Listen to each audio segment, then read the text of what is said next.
ನಮಸ್ತೆ ಎಲ್ರಿಗೂ. ಎಲ್ಲರೂ ಹೇಗಿದ್ದೀರಾ? ಎಲ್ಲರೂ ಚೆನ್ನಾಗಿದ್ದೀರಾ ಅಂತ ಭಾವಿಸ್ತಾ welcome back to my Geethaji vlogs channel. ನಾನು ನಿಮ್ಮ ಸಂಗೀತ. ವಾರಾಹಿ ತಾಯಿಯ ಮೂಲ ಮಂತ್ರವನ್ನು ನೀವು ಪ್ರತಿದಿನ ಬ್ರಾಹ್ಮಿ ಮುಹೂರ್ತದಲ್ಲಿ 3 ಬಾರಿ ಹೇಳ್ಕೊಳ್ಳೋದ್ರಿಂದ ನಿಮ್ಮ ಯಾವುದೇ ಕಠಿಣ ಸಮಸ್ಯೆಗಳಿರಬಹುದು ಅಥವಾ ನಿಮ್ಮ ಯಾವುದೇ ಬೇಡಿಕೆಗಳಿರಬಹುದು ಎಲ್ಲವೂ ಕೂಡ ಈಡೇರುತ್ತೆ ಅಂತಲೇ ಹೇಳೋದಾದರೆ, ಯಾಕೆ ಈ ಮಂತ್ರವನ್ನು ನೀವು ಪಠಿಸಬಾರ್ದು ಅಲ್ವಾ? ಹಾಗಾಗಿ ಈ ಮಂತ್ರವನ್ನು ನೀವು ಪಠಿಸೋದ್ರಿಂದ ಕೆಲವು ದಿನಗಳಲ್ಲಿ ನಿಮಗೆ ಪರಿಹಾರ ಅನ್ನೋದು ಸಿಗುತ್ತೆ. ಆ ಮಂತ್ರ ಯಾವುದು ಎಲ್ಲವನ್ನ ತಿಳ್ಕೊಳ್ಳೋಣ ಸಂಪೂರ್ಣವಾಗಿ. ವಿಡಿಯೋವನ್ನು ಎಲ್ಲೂ ಕೂಡ ಸ್ಕಿಪ್ ಮಾಡದೆ ನೋಡೋದ್ರಿಂದ ಇದ್ರ ಬಗ್ಗೆ ಪೂರ್ತಿಯಾಗಿ ತಿಳ್ಕೊಬೋದಾಗಿರುತ್ತೆ. ಈ ಮಂತ್ರವನ್ನು ಎಷ್ಟೇ ಬಾರಿ ಹೇಳ್ಬೇಕು ಅಂತ ಏನೂ ಇಲ್ಲ. 3 ಸರಿನಾದರೂ ಹೇಳ್ಬೋದು, 9 ಸರಿನಾದರೂ ಹೇಳ್ಬೋದು, ಅಥವಾ 108 ಸಾರಿನಾದರೂ ಹೇಳ್ಬೋದು, ಅಥವಾ ನಿಮ್ಮ ಮನಸ್ಸಿಗೆ ಎಷ್ಟು ಸಾರಿ ಹೇಳ್ಬೇಕು ಅನಿಸುತ್ತೋ ಅಷ್ಟು ಸಾರಿ ಈ ಮಂತ್ರವನ್ನು ಪಠಿಸ್ಬೋದಾಗಿರುತ್ತೆ. ಕಡಿಮೆ ಅಂದರೂ 3 ಸಾರಿನಾದರೂ ನೀವು ಈ ಮಂತ್ರವನ್ನು ಹೇಳ್ಕೊಳ್ಳೇಬೇಕಾಗಿರುತ್ತೆ. ಆ ದಿನ ಎಲ್ಲ ನಿಮಗೆ ಶುಭವಾಗೇ ಇರುತ್ತೆ.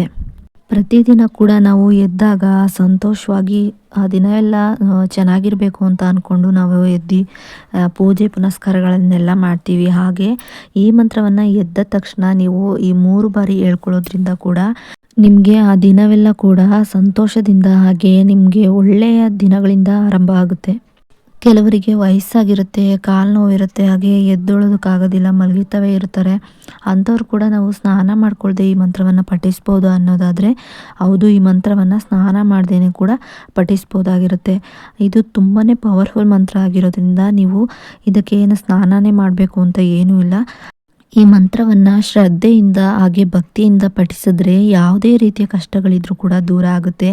ನಿಮ್ಮ ಯಾವುದೇ ಬೇಡಿಕೆಗಳಿದ್ರೂ ಕೂಡ ಈಡೇರುತ್ತೆ.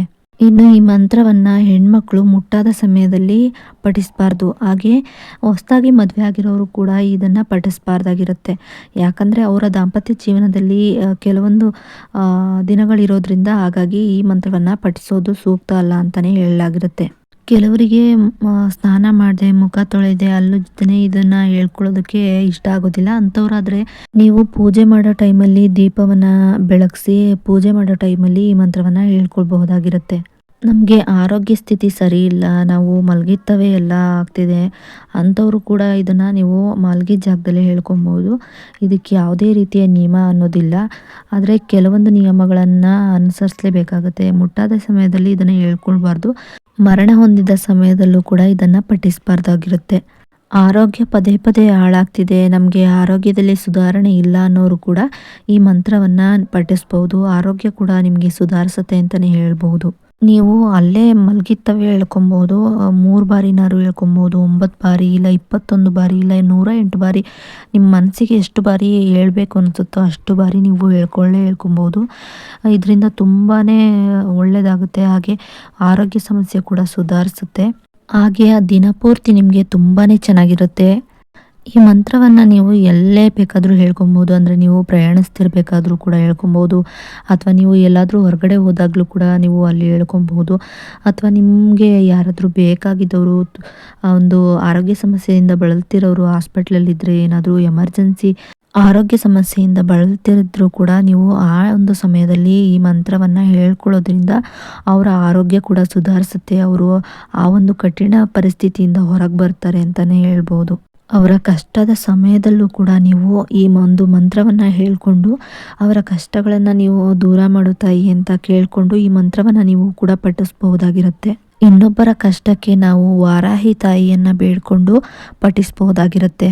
ಮೂಲ ಮಂತ್ರವನ್ನು ನೀವು ಹೇಳ್ಕೊಳ್ತಾ ಬರೋದ್ರಿಂದ, ಡೈಲಿ ನೀವು ಇದನ್ನು ಪಠಿಸ್ತಾ ಬರೋದ್ರಿಂದ ನಿಮ್ಮ ಯಾವುದೇ ಕಷ್ಟಗಳಿದ್ರೂ ಕೂಡ ಎಲ್ಲವೂ ಕೂಡ ಸ್ವಲ್ಪ ದಿನಗಳ ಕಾಲದವರೆಗೂ ಟೈಮ್ ತಗೊಳುತ್ತೆ. ಆಮೇಲೆ ಎಲ್ಲವೂ ಕೂಡ ಸುಧಾರಿಸ್ತಾ ಬರುತ್ತೆ. ದಿಢೀರಂತ ಯಾವುದೂ ಕೂಡ ಪರಿಹಾರ ಆಗೋದಿಲ್ಲ. ಅದಕ್ಕೆ ಕೆಲವೊಂದಿಷ್ಟು ಸಮಯ ಅನ್ನೋದು ಬೇಕೇ ಬೇಕು ಅಲ್ವಾ? ಹಾಗೆ ಇದಕ್ಕೂ ಕೂಡ ಕೆಲವೊಂದಿಷ್ಟು ಸಮಯವನ್ನು ತೆಗೆದುಕೊಳ್ಳುತ್ತೆ. ಆಗ ನಿಮ್ಮ ಸಮಸ್ಯೆಗಳೆಲ್ಲ ದೂರ ಆಗ್ತಾನೆ ಹೋಗುತ್ತೆ. ದಿನನಿತ್ಯ ನಾವು ಈ ಮಂತ್ರವನ್ನು ಪಠಿಸ್ತಾನೆ ಇರಬೇಕಾಗುತ್ತೆ. ಎಲ್ಲವೂ ಕೂಡ ಒಂದೇ ಸಮನಾಗಿ ನಮಗೆ ಈಡೇರೋದಿಲ್ಲ, ಒಂದೊಂದಾಗಿ ಈಡೇರ್ತಾ ಬರುತ್ತೆ. ತಾಯಿ ವಾರಾಹಿ ತಾಯಿಯನ್ನು ನಂಬಿ ಯಾವುದೇ ಒಂದು ಕೆಲಸವನ್ನು ಮಾಡಿದ್ರೂ ಕೂಡ ಅದು ಈಡೇರೋದಿಲ್ಲ ಅಂತ ಹೇಳೋದಕ್ಕಾಗೋದೇ ಇಲ್ಲ. ಯಾಕಂದರೆ ತಾಯಿ ಅಷ್ಟೊಂದು ಪವರ್ಫುಲ್ ಶಕ್ತಿ ಇರೋದ್ರಿಂದ ತಾಯಿಯ ಮಂತ್ರವನ್ನು ಕೂಡ ಪಠಿಸೋದ್ರಿಂದ, ಅಷ್ಟೇ ಪವರ್ಫುಲ್ ಮಂತ್ರಗಳನ್ನು ಪಠಿಸೋದ್ರಿಂದ ನಾವು ಯಾವುದೇ ಕೆಲಸ ಕಾರ್ಯಗಳಿರ್ಬೋದು ಎಲ್ಲದರಲ್ಲೂ ಕೂಡ ನಾವು ಯಶಸ್ಸನ್ನು ಪಡಿಬಹುದು. ತಾಯಿ ಇವತ್ತಲ್ಲ ನಾಳೆ ನಮಗೆ ಆಶೀರ್ವಾದವನ್ನು ಮಾಡೇ ಮಾಡ್ತಾರೆ. ಸೊ ಹಾಗಾಗಿ ತಾಳ್ಮೆಯಿಂದ, ನಂಬಿಕೆಯಿಂದ ಈ ಮೂಲ ಮಂತ್ರವನ್ನು ಪಠಿಸೋದ್ರಿಂದ ನಮ್ಮ ಜೀವನದಲ್ಲಿರುವಂಥ ಎಲ್ಲ ಸಮಸ್ಯೆಗಳು ದೂರ ಆಗಿ ಒಳ್ಳೆಯ ದಿನಗಳನ್ನು ಕೂಡ ನಾವು ಕೂಡ ನೋಡಬಹುದಾಗಿರುತ್ತೆ. ಕೆಲವೊಬ್ಬರಿಗೆ ಕೆಲವೊಂದಿಷ್ಟು ಸಮಯಗಳು ಸಿಗೋದಿಲ್ಲ, ಹಾಗೆ ಪೂಜೆ ಮಾಡೋದಕ್ಕೂ ಕೂಡ ಆಗೋದಿಲ್ಲ. ಅಂಥವರಿಗೆಲ್ಲ ಈ ಮಂತ್ರ ತುಂಬಾ ಉಪಯುಕ್ತವಾದ ಮಂತ್ರ ಅಂತಲೇ ಹೇಳ್ಬೋದು. ನಾವು ಎಷ್ಟೇ ಓದಿದರೂ ಕೂಡ ನಾವು ಕಲಿಯೋದನ್ನೋದು ನಮ್ಮ ಜೀವನದಲ್ಲಿ ಇದ್ದೇ ಇರುತ್ತೆ. ಹಾಗೆ ಮಕ್ಕಳ ವಿದ್ಯಾಭ್ಯಾಸಕ್ಕೂ ಕೂಡ ಈ ಒಂದು ಮಂತ್ರ ತುಂಬಾ ಉಪಯುಕ್ತವಾದ ಫಲಿತಾಂಶಗಳನ್ನು ನೀಡುತ್ತೆ ಅಂತಲೇ ಹೇಳ್ಬೋದು. ಮಕ್ಕಳು ವಿದ್ಯಾಭ್ಯಾಸದಲ್ಲಿ ಹಿಂದೆ ಉಳಿದಿದ್ರೆ ಅಥವಾ ಅವರ ಅಂಕಗಳು ಕಡಿಮೆ ತೆಗಿತಾ ಇದ್ದರೆ ಹೈಯರ್ ಎಜುಕೇಷನ್ ಮಾಡಿಸೋದಾಗಿರ್ಬೋದು ಅಥವಾ ಇನ್ನೇ ಯಾವುದೇ ಆದರೂ ವಿದ್ಯಾಭ್ಯಾಸಕ್ಕೆ ಸಂಬಂಧಿಸಿದ ಸಮಸ್ಯೆಗಳೇನಾದರೂ ಎದುರಿಸ್ತಿದ್ರೆ ಈ ಒಂದು ಮೂಲ ಮಂತ್ರವನ್ನು ಪಠಿಸೋದ್ರಿಂದ ಕೂಡ ನಿಮ್ಮ ಮಕ್ಕಳು ತುಂಬ ಇಂಪ್ರೂವ್ ಆಗ್ತಾನೆ ಹೋಗ್ತಾರೆ. ಸೊ ಹಾಗಾಗಿ ಈ ಮೂಲ ಮಂತ್ರವನ್ನು ನೀವು ಪಠಿಸೋದ್ರಿಂದ ನಿಮ್ಮ ಮಕ್ಕಳ ವಿದ್ಯಾಭ್ಯಾಸಕ್ಕೂ ಕೂಡ ಸಹಾಯ ಆಗುತ್ತೆ ಅಂತಲೇ ಹೇಳ್ಬೋದು.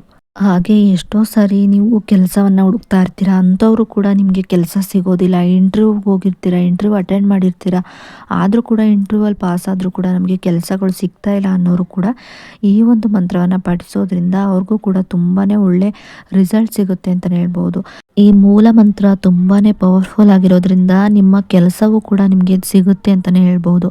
ನಾನು ಮೊದಲೇ ಹಿಂದಿನ ವಿಡಿಯೋದಲ್ಲಿ ತಿಳಿಸಿದ್ದೀನಿ, ಇದಕ್ಕೆ ಅಂತಲೇ ಒಂದು ಸಪ್ರೇಟಾಗಿ ಒಂದು ಬುಕ್ಕನ್ನು ಇಟ್ಬಿಡಿ, ಅದರಲ್ಲಿ ಈ ಮಂತ್ರಗಳನ್ನು ಬರೆದಿಟ್ಕೊಳ್ಳಿ ಅಂತ.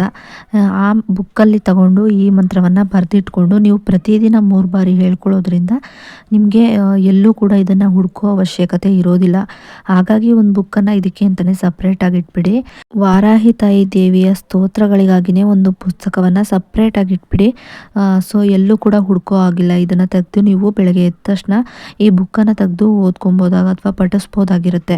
ಇನ್ನು ವಾರಾಹಿ ತಾಯಿಯ ಆ ಮೂಲ ಮಂತ್ರ ಬಂದು ಹೀಗಿದೆ: ಅಭಯ ಕಾರುಣ್ಯನಿ ನಮೋ ನಮಃ, ಅಭಯ ಕಾರುಣ್ಯನಿ ನಮೋ ನಮಃ, ಅಭಯ ಕಾರುಣ್ಯನಿ ನಮೋ ನಮಃ.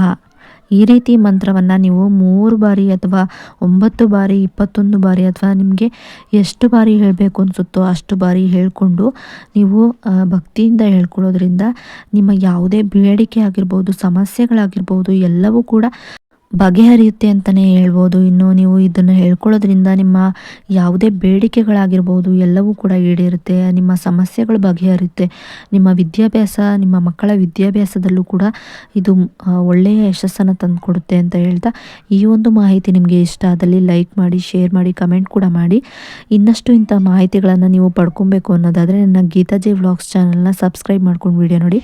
ಸಬ್ಸ್ಕ್ರೈಬ್ ಪಕ್ಕ ಬೆಲ್ಲೈಕನ್ ಬಟನ್ ಇರುತ್ತೆ, ಅಲ್ಲಿ ಆಲ್ ಆಪ್ಷನ್ ಮೇಲೆ ಕ್ಲಿಕ್ ಮಾಡಿದ್ರೆ ನಾನು ಯಾವುದೇ ರೀತಿ ಹೊಸದಾಗಿ ವಿಡಿಯೋ ಮಾಡಿ ಅಪ್ಲೋಡ್ ಮಾಡಿದ್ರೂ ಕೂಡ ನಿಮಗೆ ನೋಟಿಫಿಕೇಷನ್ ಮೂಲಕ ಮೊದಲು ಬಂದು ತಲುಪುತ್ತೆ. ಆಗ ನೀವು ನನ್ನ ವಿಡಿಯೋನ ಮಿಸ್ ಮಾಡದೆ ನೋಡ್ಬೋದು. ವಿಡಿಯೋ ನೋಡಿದ್ದಕ್ಕಾಗಿ ಥ್ಯಾಂಕ್ ಯು ಫಾರ್ ವಾಚಿಂಗ್.